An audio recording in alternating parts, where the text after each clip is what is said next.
ప్రార్థన చేసుకునేవారు, నాకు తెల్లటి భర్త కావాలి, పొడుగ్గుండే భర్త కావాలని ఎప్పుడు ప్రార్థన చేసుకునేవారంట కదా. మీ ఆశలు ఏముండింది చెప్పు. చెప్పలా అదే మీకు తెలవాలని ఇప్పుడు చెప్పిస్తున్నారు. చెప్పు చెప్పు. నేను పెళ్లి చేసుకునే వ్యక్తి హైట్ గా ఉండాలి, అందంగా ఉండాలి. ఇంత పొడిగా అమ్మాయికి ఎక్కడ దొరుకుతారా అన్నారట.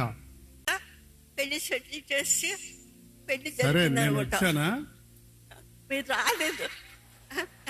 మరి నన్ను చూడకుండా పెళ్లి చేస్తున్నావు, గుడ్డ ఉన్నావు కుంట ఉన్నావు. నేను చూడలేదు, ఆయన అసలు చూడలేదు. నాన్నగారు ఏమన్నారు, పాస్టర్ చేసుకుంటే గంజి తాగాలమ్మా, సంచేసుకొని రోడ్ల మీద తిరగాలి.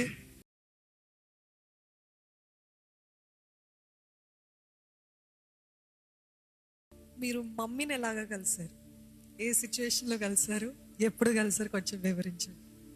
మొదటగా మమ్మీ ఒక వచనం చదవమన్నారు, దాని తర్వాత మమ్మీ విల్ ఎక్స్ప్లెయిన్. ఇర్మియా గ్రంథము 32వ అధ్యాయము 39 నుండి 43 వచనాలు చదువుతానండి. వారు నాకు ప్రజలై ఉందురు, నేను వారికి దేవుడినై ఉందును, మరియు వారికిని వారి కుమారులకును మేలు కలుగుటకై వారు నిత్యము నాకు భయపడునట్లు నేను వారికి ఏక హృదయమును ఏక మార్గమును దయచేదును. నేను వారికి మేలు చేయుట మానకుండునట్లు నిత్యమైన నిబంధనను వారితో చేయుచున్నాను. వారు నన్ను విడవకుండునట్లు వారి హృదయములలో నా ఎడల భయభక్తులు పుట్టించెదను. వారికి మేలు చేయుటకు వారి అందు ఆనందించుచున్నాను. నా పూర్ణ హృదయంతోనూ నా పూర్ణ ఆత్మతోనూ ఈ దేశంలో నిశ్చయముగా వారిని నాటెదను. ఇది నా పెళ్లికి వచ్చిన వాగ్దానం అండి. ముందుగా మా మావయ్య గారు మాస్టర్ విజయ్ కుమార్ గారు ఇద్దరు వచ్చారు. నేను ఇంట్లో 12 మంది అమ్మాయిలు పెట్టుకొని ప్రార్థన చేసేవారు. కొబ్బరి నూనె ఇస్తే రాసేవాళ్ళు, స్వస్థత పడి ఇంకా ఎక్కువ మంది వచ్చేవారు. దేవుడు ఇలాగా చేస్తున్నాడు పాప గారి దగ్గర అని చెప్పి వచ్చేవారు. వచ్చి ఇలాగా ఉన్న టైంలో మా మావయ్య గారు జయపాల్ గారు నాన్నగారు మావయ్య గారు విజయ్ కుమార్ గారు వచ్చి మా ఇంటికి వచ్చారు. వస్తే నేను మా మావయ్య గారిని ఆయన ఒక ఫ్రీ ఇచ్చారమ్మా, ఆయన మా ఊర్లో మీటింగ్ పెట్టడానికి వచ్చారేమో అని నేను అంకుల్తో మాట్లాడుతూ ఉన్నాను. అంకుల్ చెప్పారు, నువ్వు మమ్మీని పిలవమ్మా, మమ్మీ కావాలి, మమ్మీతో మాట్లాడాలి అన్నారు. అప్పుడు నేను వెంటనే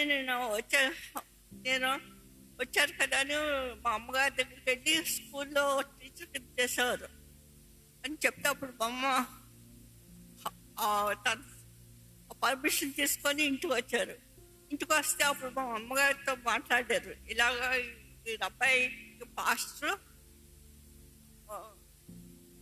పెళ్లి చేయడానికి వచ్చాము, మీరు ఒప్పుకుంటే మీ అమ్మాయిని చూపించాడు నాకు దేవుడు, అందుకే వచ్చాము ఇంత దూరం అని చెప్పారు.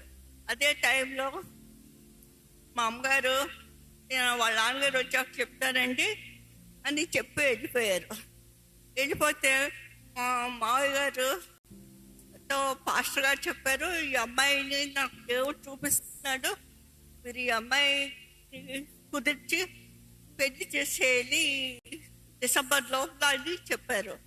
చెప్తే అప్పుడు వెంటనే మా మావయ్య గారు ఈ అమ్మాయి తగింది నాకు కొడుకు అని చెప్పేసి వెళ్ళిపోయారు. అప్పటికి నేను మారు మనసు పొందింది అప్పుడు 6 నెలలే అయ్యింది. నేను ప్రార్థన చేసుకుంటున్న సమయంలో దేవుడు చెప్పాడు అనమాట, ఇప్పుడు చదివారు కదా వాగ్దానం, చదివింది ఆ వాగ్దానాన్ని పెట్టుకొని చెప్పాను, అమ్మ దేవుడు ఇచ్చిన వాగ్దానం, వారి కుమారులు కలుగుతారని చెప్పాడు, వారికి మేలు చేయటకు ఆనందిస్తానని చెప్తున్నాడు, ఇది మీరేం అడ్డు పెట్టద్దు, దేవుడు చూపించిన వ్యక్తి అని చెప్పాను. చెప్తే అప్పుడు వెంటనే డిసెంబర్ 3వ తారీఖున వచ్చారు. 8 కల్లా పెళ్లి సెటిల్ చేసి పెళ్లి జరిగిందనమాట. మీరు రాలేదు. మరి నన్ను చూడకుండా పెళ్లి చేస్తున్నావు, గుడ్డ ఉన్నావు కుంట ఉన్నావు. నేను చూడలేదు, ఆయన అసలు చూడలేదు. దేవుని వాగ్దానం పట్టుకున్నాం అంతే అండి. పెళ్లి చూపులు లేవు, మాకు వేరే విషయాలు లేవు. దేవుని ప్రణాళిక అని దేవుడు తెలియజేశాడు. నీలగిరి కొండల్లో ఉన్నాను నేను అప్పుడు, కొర్రెల జాతి వారి దగ్గర ఉన్నాను. మా నాన్నగారు నాకు అప్పుడు 30 సంవత్సరాలు వచ్చింది. 30.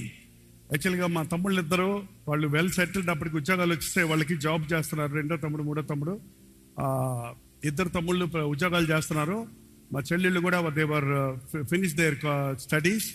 సో మా నాన్నగారు ఏంటంటే పెద్దోడికి పెళ్లి చేయకుండా వీళ్ళకి ఎలా వద్ది, నీ పెళ్లి చేయమని అడుగుతా కూర్చున్నారు. సో ఆయన, నువ్వు వచ్చే జైపాల్ దైవ సేవకులు ఎక్కడ చేసేటట్టు కనపడటం లేదు అంటే, వద్దు నాన్న అంటే, రా నువ్వు నేను చెప్పిన మాట నువ్వు అన్నప్పుడు నేను ప్రార్థన చేస్తే దేవుడు నాకు ఇచ్చింది. తండ్రి మాట ప్రకారమే నేను సేవకి వెళ్ళాను. తండ్రి మాట ప్రకారమే అన్ని కష్టాలైనా వెనక్కి తిరిగి రాకుండా అక్కడ ఉన్నాను.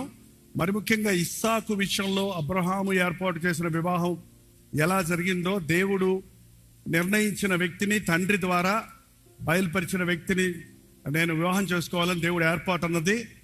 సడన్గా తమిళనాడులో ఎక్కడో ఉన్నవాడిని మళ్ళీ కాకినాడకి ఈ వివాహం విషయమై రావాల్సి వచ్చింది.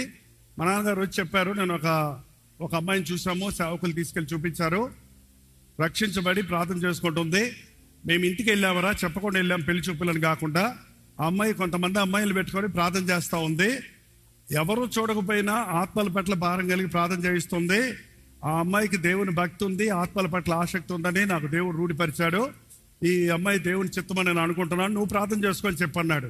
నాన్న నువ్వు చెబితే ఇక్కడ నేను చెప్పక్కర్లేదు, దేవుని సేవకుల మీద, తల్లిదండ్రుల మీద నువ్వు విశ్వాసం ఉంచమని దేవుడు నాకు ముందే వాగ్దానం ఇచ్చాడని చెప్పాను.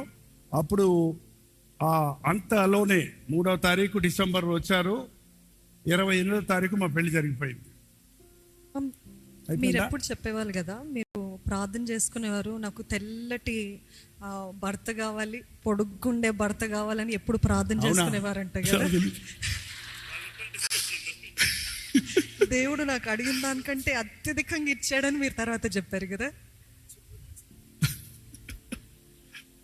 నాకు ఈ వాగ్దానం చూడగానే వారికి కుమారులు కలుగుడు అని ఈ వాగ్దానంలో చెప్పాడు. నాకు పెళ్లి వాగ్దానం అని నేను నిశ్చయించుకున్నాను. మా తల్లిదండ్రులకు అంతగా తెలియదు వాళ్ళకి. చివరికి ఇది పాస్టర్ అంట, సంఘం లేదు, ఏమి లేదు, ఎలాగ ఉంటావో అతనితో అని మా అమ్మ నాన్న చెప్పారు.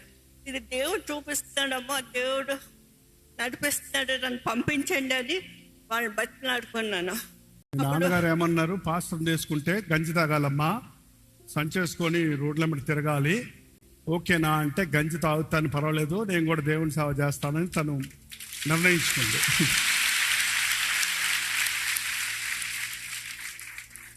మమ్మీ అప్పుడు నాకు దేవుడు నా బిడ్డల వరకు అప్పుడే ఇచ్చాడు వాగ్దానం. మమ్మీ బిడ్డల కొరకు తర్వాత నేను అడిగిన పాయింట్ చెప్పలేను.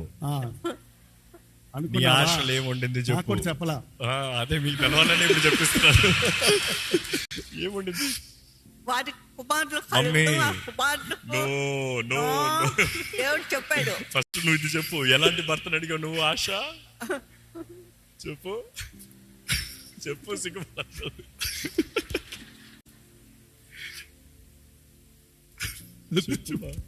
ఎత్తైన వ్యక్తి, ఇంకా ఎత్తుగా ఉండాలి, ఇంకా ఏమన్నా నల్లగా ఉండాలి. నేను పెళ్లి చేసుకునే వ్యక్తి హైట్గా ఉండాలి, అందంగా ఉండాలి అని నా ముందే అనుకున్నాను. ఈ పాస్టర్ గారు రాకముందు, మా మావయ్య గారు రాకముందు, ఆ సమయంలో దేవుడు నా ఆశను చూసి హృదయ వాంఛలు తీరుస్తాడని చెప్పాడు కదా. ఆ విధంగా నాకు ఓకేదండి. 1983 సంవత్సరం డిసెంబర్ 28వ తారీఖున పెళ్లి అయింది. మా వివాహం అప్పుడు జరిగింది. నా పెళ్లి అవ్వకముందే నా కుమారుల కొరకు దేవుడు వాగ్దానం చేశాడు. నాకు కుమారుడే ఎందుకు, నేను వారికి దేవుడినే ఎందుకు,